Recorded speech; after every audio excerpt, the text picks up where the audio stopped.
citizens as a proposal to increase the social pension of indigents hurdles Congress. The measure now only needs the go signal of President Duterte. Chrissy Di Matulak tells us how the elderly feel about this.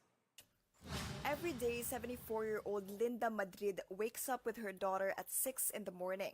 They begin their rounds collecting scraps and plastic bottles. They sell them to junk shops and earn from 200 to 300 pesos a day. Madrid admits they are not enough for their daily expenses. But there is hope yet. A measure seeking to increase the monthly social pension for indigent senior citizens like Madrid to 1,000 pesos now only needs the approval of President Rodrigo Duterte. The measure is eyed for implementation next year. Maganda yan, ma'am. Nagpapasalamat ako sa Diyos. Araw-araw na lang kami nangalakal. Aabutan ba kaming ulan-init? Seniors like Jesus Batalier and Nida Varnes say that since turning 60 years old, they have never received benefits from the government. Wala pa, kahit missing ko, wala pa.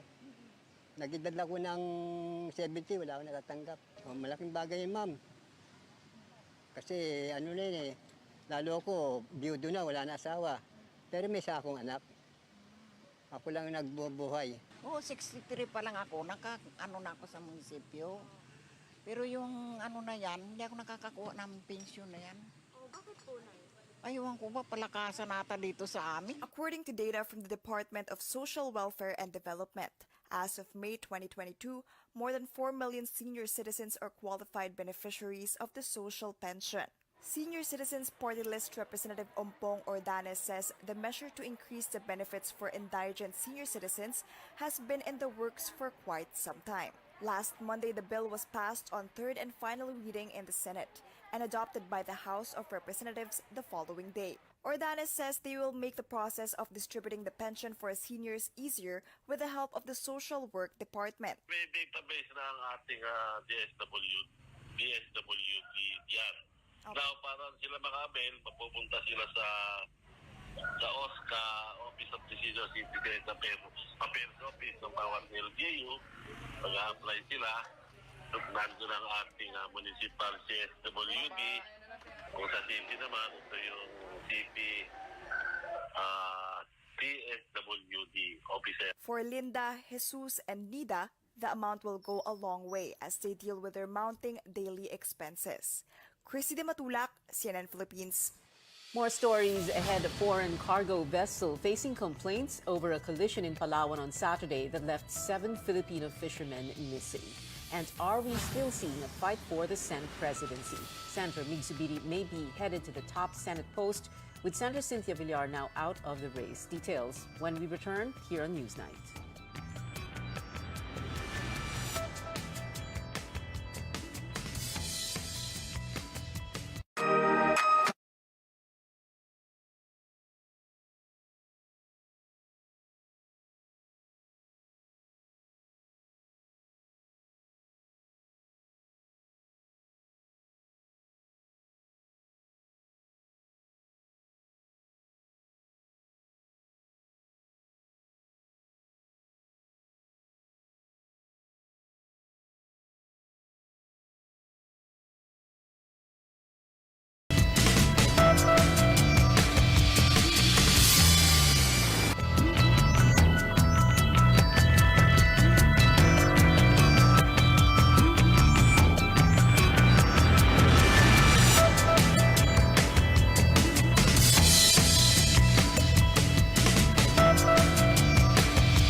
Foreign cargo vessel involved in the Palawan collision over the weekend. Paige Javier reports the coast. The search continues for the 7 missing Filipino fishermen.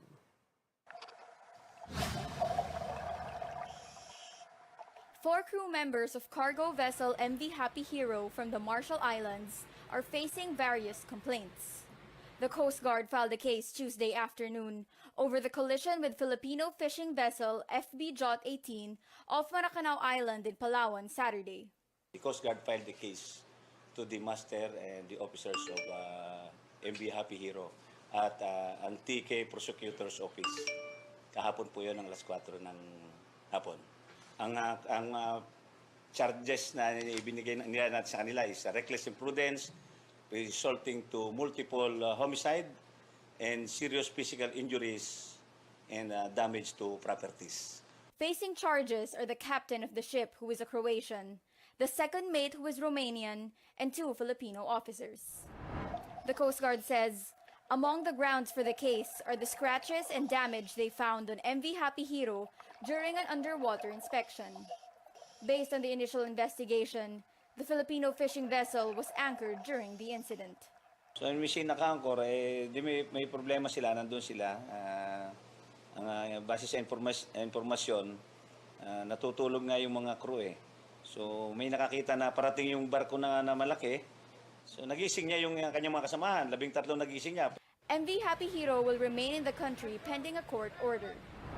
The Coast Guard also says the Filipino vessel may also be liable for violating protocols and could pay fines of up to 60,000 pesos. Meanwhile, the search for the missing fishermen continues, but will be now more of a retrieval operation. Never tayo na nag-assume na yung mga biktima natin, mga insidente ay namatay na. But of course, because of the recent development and na-cover na naman natin, we have done so much.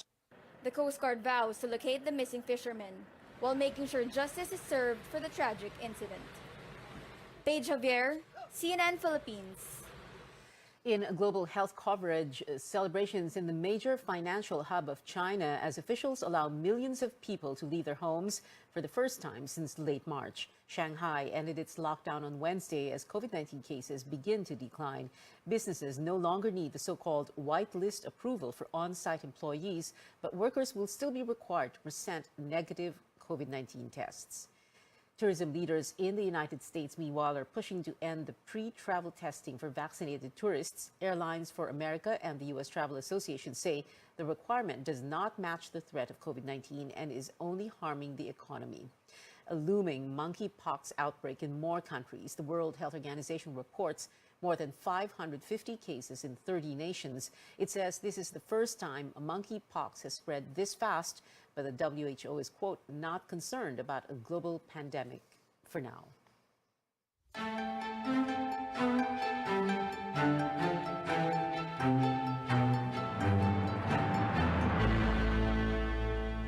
Senate Majority Leader Mig Zubiri looks headed for the Senate presidency. That's after a strong contender for the top Senate post, Cynthia Villar, backs out. She says she's no longer interested in becoming Senate president, not even in a term-sharing setup.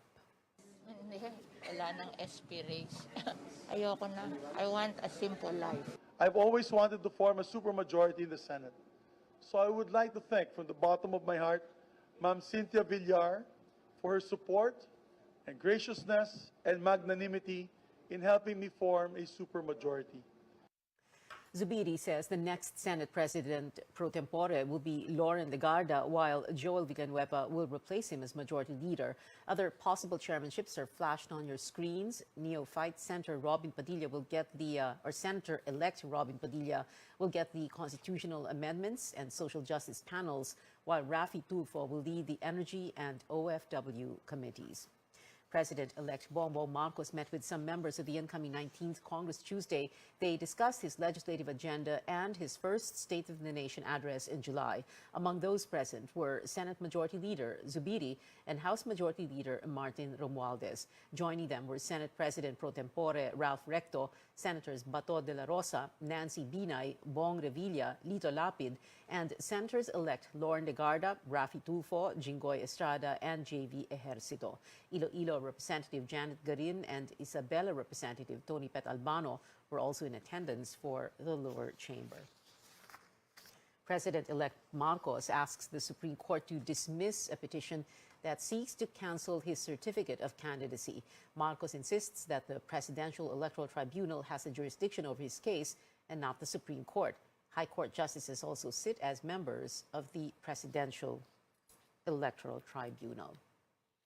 Marcos's lawyer also argues that his client did not commit any false representation in his COC because the penalty of perpetual disqualification was never imposed. Petitioners tried to stop Marcos's proclamation but failed after the Supreme Court did not issue a temporary restraining order. Incoming Press Secretary Trixie Cruz Angeles is looking to push for the accreditation of vloggers in media briefings. She says she wants to invite vloggers to some briefings, especially those conducted by President-elect Marcos himself. Cruz Angeles herself is a lawyer turned vlogger. Yun pa lang po, yun ang isa sa aming na-formulate na priority for the incoming PCOO. We're also looking at things like opening up discourse and looking at issues of misinformation that seem to be a hot button topic nowadays. The 7-year terms of some of the last appointees during the Duterte administration will be cut short. That's after the Commission on Appointments did not act on their confirmation. As Melissa Lopez tells us, this will pave the way for President-elect Marcos to make fresh appointments once he assumes office. The Commission on Audit, a Civil Service Commission, and Commission on Elections are left without leaders on President Rodrigo Duterte's last month in office. The Commission on Appointments has bypassed the appointments of COA Chairman Rizalina Hustol, CSC Chairman Carlo Nograles, COMELEC Chairman Saidamen Pangarungan, and Commissioners George Garcia and Amy Neri after failing to reach a quorum. They weren't even invited to the Senate Session Hall for the third and last hearing on their posts. Senator Cynthia Villar says only 8 lawmakers showed up against a 9-member quorum. This means it's their last week in office as they were not confirmed by the CA just before the 18th Congress adjourned. The reason? Senator Mig Zubiri says it's better to give President-elect Bongbong Marcos a chance to appoint leaders of constitutional bodies. This is a political body. We know that there's a request also from the new administration to give them that courtesy. Pangarungan, Garcia, and Neri played key roles in the May 9 polls, where Zubiri won a fresh Senate term. Senator Coco Pimentel argues Marcos can still fill future vacancies in the constitutional bodies. The appointees are independent, so who appoints them should not really be a big issue. Pimentel and Senator Bongo say they would have voted in favor of the appointees, but to no avail. COMELEC's Garcia says he has already packed up even before heading to the hearing. He's sad but still thankful. Kung ako po'y bibigyan ng pagkakataon na makapaglingkod muli, 10 beses ko pong pipiliin ang Commission na Election sapagkat kakaiba ang professionalism po ng lahat ng taong naandyan. The former Marcos lawyer says he'll go back to teaching law. Melissa Lopez, CNN Philippines. When we return on Newsnight, creating a buzz online, singer-songwriter duo Moira De La Torre and Jason Hernandez have broken up. And the K-pop superstars BTS sent a message of support at the White House on the last day of Asian American and Asian Pacific Islander Heritage Month. Keep it here on CNN Philippines.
Moira de la Torre and Jason Hernandez are going their separate ways. On social media, Jason says he confessed the couple have been best friends for years, tied the knot in January 2019. After the announcement of their breakup, topics like Moira, Paubaya, and yes to divorce trended online. Some netizens say legalizing divorce will give those in unhappy marriages a chance to find love again. Another points out the law should have conditions to consider how divorced couples' children will cope with the separation. The Philippines and the Vatican are the only sovereign states prohibiting divorce. Some commend Jason's decision to admit to cheating on Moira instead of lying to her. But other netizens also stress unfaithfulness in a relationship should not be normalized. Several people expressed sympathy for Moira online, saying that Paubaya, a track about the pain of being cheated on, now takes on a new meaning. Now, in the concert scene, get ready to hear hits like Break Even and The Man Who Can't Be Moved live again. Irish band The Script is taking its Greatest Hits Tour 2022 to the Mall of Asia Arena in Pasay on September 23rd. Tickets will be up for sale by June 11th. The rock band last performed in Manila back in 2018. K-pop news now. During their visit to the White House, global phenomenon BTS took a stand against hate crimes in the U.S. In a press conference with the White House press secretary, the members say they are devastated by recent acts of violence against Asian Americans, adding that they want to support the community. The group also met with U.S. President Joe Biden to discuss Asian inclusion and representation. We want to say thank you sincerely for your decision, such as signing the COVID-19 Hate Crimes Act into law. So we just want to be a little help, and we truly appreciate the White House and the government's trying to find solutions. And K-pop girl group aespa announced they will release their second mini album, Girls, this July 8th. The artists also gave fans a sneak peek of the record, dropping one of the songs, Illusion, earlier. And that is it for now. Join me again on News.ph at 7 p.m. I'm Pia Honteveros for Newsnight, where we go above and beyond the headlines.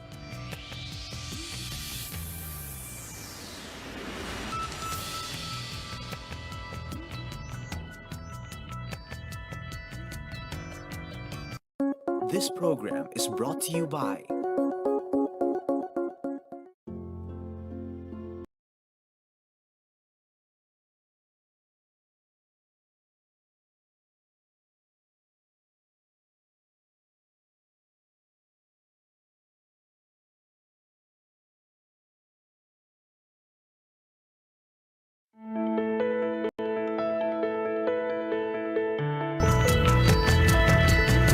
Deciding to conceive is often a big decision, and with recent advances in modern medicine allowing more women to have control over their pregnancies, it has become even more important to know what can affect the success of a desired pregnancy and what you can do to prepare. I'm Dr. Freddy Gomez, and we bring you the knowledge and care you need, especially in this time of COVID-19. You're watching MedTalk Health Talk on CNN Philippines.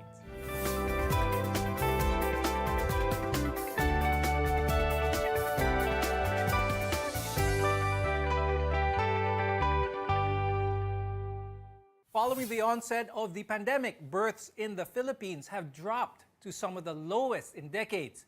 As we continue to live with this pandemic, it's vital to be prepared when planning to conceive safely. Let's welcome Dr. Maria Lourdes Cablik, who is an OB-gynecologist, fertility specialist, and medical director of In Vitro Fertilization Davao and Brokenshire Hospital. Also with us is Dr. Romeo Lloyd Romero. He's a urologist at Casimiro Inares Senior Memorial Hospital. Dr. Des, what is the most important factor when it comes to conceiving, when it comes to fertility? Age is the most important single factor affecting fertility. Age at around late teens and early 20s has the highest fertility potential for women. After that, at the age of 30s and beyond, their fertility potential decreases, such that the younger the mom, the healthier the outcome. Dr. Rome, pagdating naman sa lalaki, meron bang pinaka-important factor pagdating sa fertility? For males, there are a lot of factors, but the most important is, of course, the quality of the sperm. So in cases that there's a desired pregnancy for the couple, the sperm should be adequate and there's no blockade of sperm. So it's important for the males to have quality and adequate sperm production for him to conceive. Some factors that can reduce your fertility are things that you can control actually. So Dr. Des, I'd like to ask, aside from age, na talagang hindi ito modifiable, what are some of the other factors that can affect the fertility of a woman?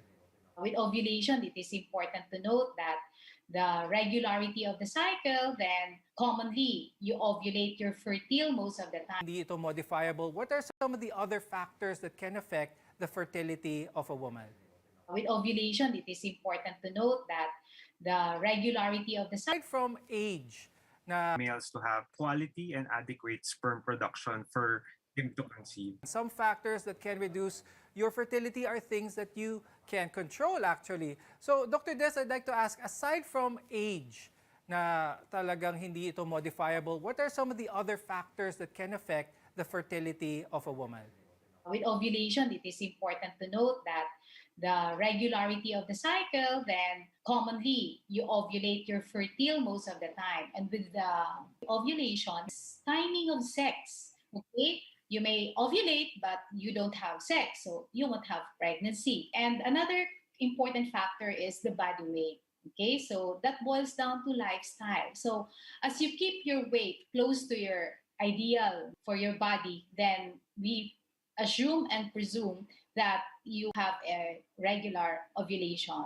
Now, in the country, more and more women are getting pregnant in their 30s. Some may even delay parenthood until age 35 or even older. Dr. Lourdes, mostly this is the case because a lot more women are career-driven. They establish their careers first before that of a family. Is this something that women nowadays should take heed on? What is your advice on this? The common reason for this is the uncertainty or not having a partner, followed by the wish to establish financial security. And that would mean they have to give way to their career and then before having a kids, no? These women are unaware of the age and way to their career and then before having a kids, no? These women are unaware of the age and relation to fertility.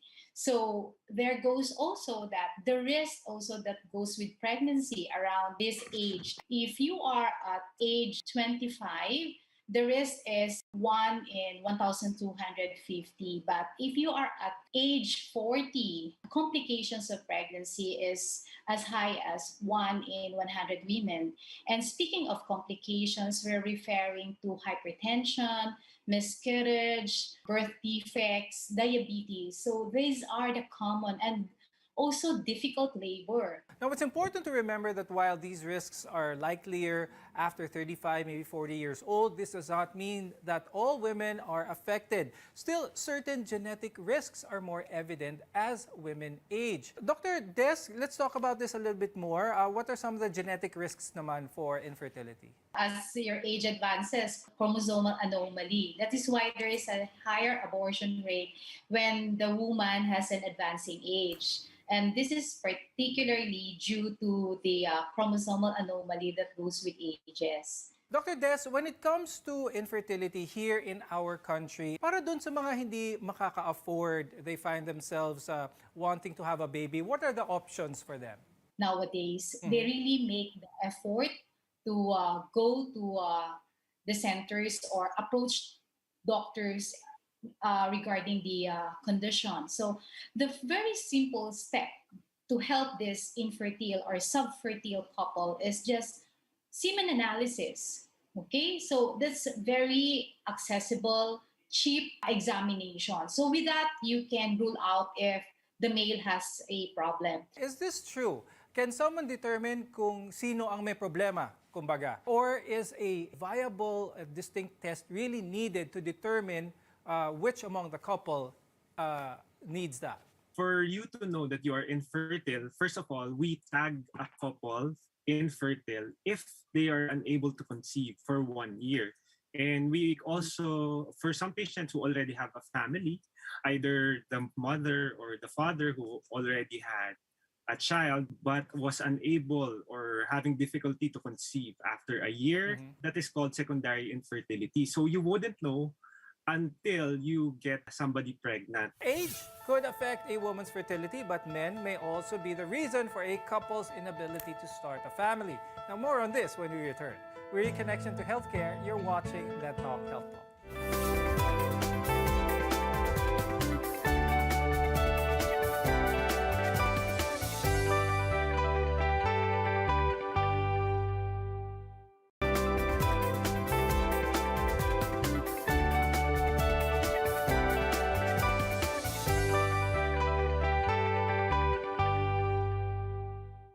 Infertility may result from an issue with either partner or a combination of factors that prevent the pregnancy.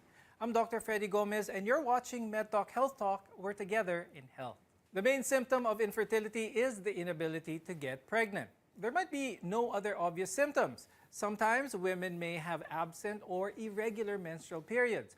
In other cases, men with infertility may have some hormonal problems. Infertility can affect one or both partners. Dr. Rome, let's first talk about the causes for male infertility. The cause of male infertility is basically sometimes a low sperm production or no sperm production, abnormal sperm function, and the blockade of sperm that goes through the urethra through the cervical os of the female. So that is the cause of male infertility. Ano yung mga common causes ng abnormal sperm production? One is varicocele, like I mentioned earlier, radiation in some patients who are radiated due to cancer or anything else. And also more common, infections, ejaculatory issues in patients who had previous surgeries. They can have retrograde ejaculation or obstruction, and also some antibodies that attack against sperm, some tumors, chromosomal abnormalities, patients who have hormonal imbalance, taking medications like anabolic steroid use, and in some males who has a bad lifestyle like smoking, drug and alcohol use, and also in some patients who have uncontrolled weight. So those are the things that could cause abnormal sperm production. Those who use a bicycle to and from to commute work, are they at risk of male infertility? How about those who say that tight undergarments, the issue between boxers or briefs, are these relevant factors when it comes to the health of the sperm of a male? Yes, that is correct, because exposure to high heat could also lead to abnormal spermatogenesis in the testes. So these are also valid factors. No, the temperature in the testes should be optimal for sperm production. So this is very valid. So also one of the risk factors for having infertility, aside from the age, aside from comorbid conditions, extremes of weight. Is this something that happens often? What do parents of children na nagkaroon ng beke, what should they watch out for? This could be a viral infection, and the patient will have orchitis. So some studies would also say that there is atrophy of the testes in some cases when there's a history of mumps. So like what I said earlier, you wouldn't know unless you try or you get somebody pregnant. So it's a risk factor, like I said, infection. So mumps or viral infection in the testes. Now, pag-usapan naman natin ang female infertility. Dr. Des, yung mga more common causes ng female infertility here in the Philippines. For women, we have the uterine factors, okay? So that would mean myoma, especially if the myoma causes bleeding. And then you have this tubal factor. So meaning this tubal, we refer to the fallopian tube that connects the uterus to the ovary which is where the egg is coming from. And thirdly is the egg production, ovulation. So these are the three most common. Family planning is the information, means, and methods that allow couples or individuals to decide if and when they want to have children. Dr. Des, what are some of the benefits ng family planning? The time frame for this is around 2 to 3 years, especially if the mom delivered normally, that is vaginally, so she can have a pregnancy after 2 years. But if it would be cesarean section, you can delay it longer, so around 3 years, the earliest. And also, having family planning, this would enable the mom to have an ample time to provide undivided care to the baby, to the husband, and to herself. One of the more common family planning methods is that of the rhythm method, both for the female, they use it as time. How effective is this? And when it comes to contraceptions for males, are there any other options aside from using a condom? As a urologist, a short answer that we offer is vasectomy. So for vasectomy, family planning is called family planning because a couple should decide, not only the females. So vasectomy gives the males options or can be offered options to start with family planning, with cutting the vas deferens. Sa isang lalaki, kapag naputol ang kanyang vas deferens, nawawala ba ang pagkalalaki niya? Nawawala ba ang kanyang testosterone sa katawan? It's not demasculinating. So we only cut the cord that transmits the sperms to the penis. But totally, we are not cutting any circulation of the hormones with which most of the males are concerned of. So they think that there will be shortage of male hormones when you do vasectomy, but it's totally not affected. Now, Dr. Des, pagdating naman sa female contraceptions, what are the safest options available here in the Philippines? Modern family planning promotes the use of the hormonal, which is the highly accessible, affordable, is the use of oral contraceptive pill. So unlike before, you can just go to the health center, you ask for it, then it is given to you. But recently, you have to buy it. So if you don't want to have this medication taken every day, then you can have the option of going to injectable. So you have your Depo-Provera there. So that is given once in every 3 months, and it is also cheap at a cost of 150 per vial, and that will give you a protection for at least a quarter. Then you can have this sterilization, so the female counterpart of vasectomy. So this is highly offered in women who had a cesarean section, and then in the repeated delivery through cesarean section, then you can discuss this with your obstetrician. Then during delivery, then the obstetrician will perform the sterilization. When we return, we'll talk about the treatment options for infertility and much more. Your health is our mission. This is MedTalk Health Talk.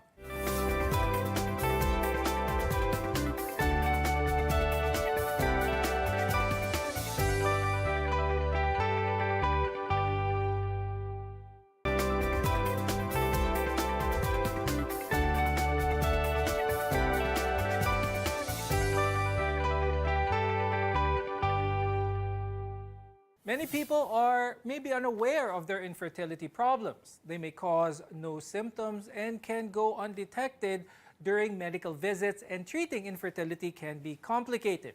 I'm Dr. Freddy Gomez, and you're watching MedTalk Health Talk, where your care comes first. Infertility is often defined as not conceiving after 12 months of regular intercourse without the use of birth control. How often should the couple be trying? So the idea is to know when is the ovulation date.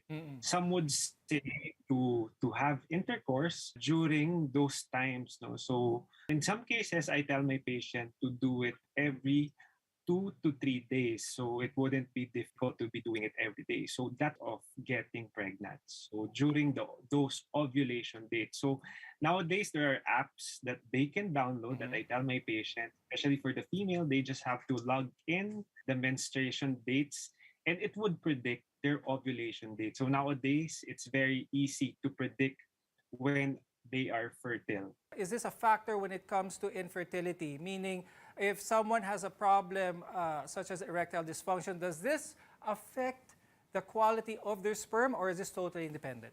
It's solely independent, but it is also valid to be asked. So in some patients, you have when the erection is treated, they will be able to conceive. Dr. Des, I'd like to talk about naman the available options para sa mga couples who are trying to have a baby, who are trying to conceive. 1 year na ang nakalipas without success of having a baby. What are their options now? If there is a problem for the male, then one can have the intrauterine insemination. So the sperm now will be inserted or injected in woman's uterine cavity around the time of ovulation.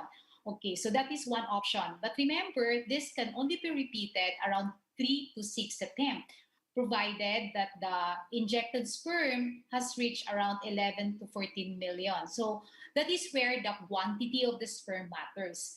But if ever the quality of the sperm is low, what we mean by low is that less than 5 million, that's an outright indication for assisted reproductive technology, or what you call in vitro fertilization with intracytoplasmic sperm injection. When it comes to trying to increase the amount of sperm, Dr. Rome, meron bang mga ways, natural ways, to increase someone's sperm count? So we have to know the cause of the sperm, why is it low, why it is absent. So in some cases, we may give medications to correct the hormones, or in some cases, just to give you an answer on how to have a healthy sperm. So of course, a healthy lifestyle like balanced diet, somebody is overweight or obese, to exercise or to lower the weight, to control the cholesterol. Because basically those things are the ones that alter the hormonal imbalance in a patient. So to improve the sperm count, you have to also live a healthy lifestyle. So avoid smoking, avoid drinking. If you're using drugs, it's also good to avoid it. No, so also the use of anabolic steroids, again, you can avoid those things, no, to improve your sperm count. But basically, it is always problem-based, goal-oriented. So you have to look for the cause of the imbalance. Dr. Des, can you discuss some other options for having a family, creating a family? Okay, so the options that we usually recommend today, of course, we have to deal with what will deliver. So with that, we always promote in vitro fertilization after several failed attempts of trying the conventional manner. So if ever a lot of couple cannot afford this intervention, then we would offer quite invasive, and that would be your minimally invasive surgery to overcome the anatomical problem that would help achieve pregnancy. With that, I'd like to thank obstetrician, gynecologist, fertility specialist, Dr. Maria Lourdes Cabling, and urologist, Dr. Romeo Lloyd Romero. We want to be your partner for a lifetime of good health. I'm Dr. Freddy Gomez, and this is MedTalk Health Talk on CNN Philippines. We'll see you again next time.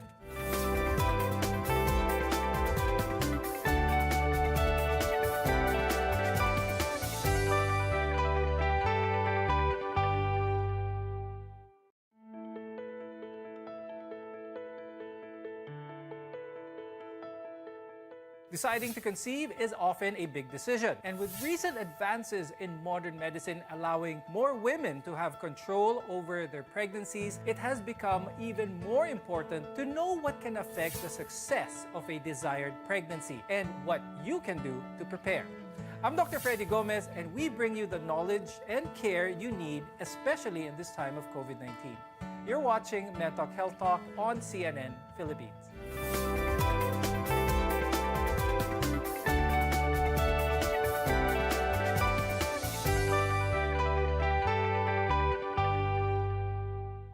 Following the onset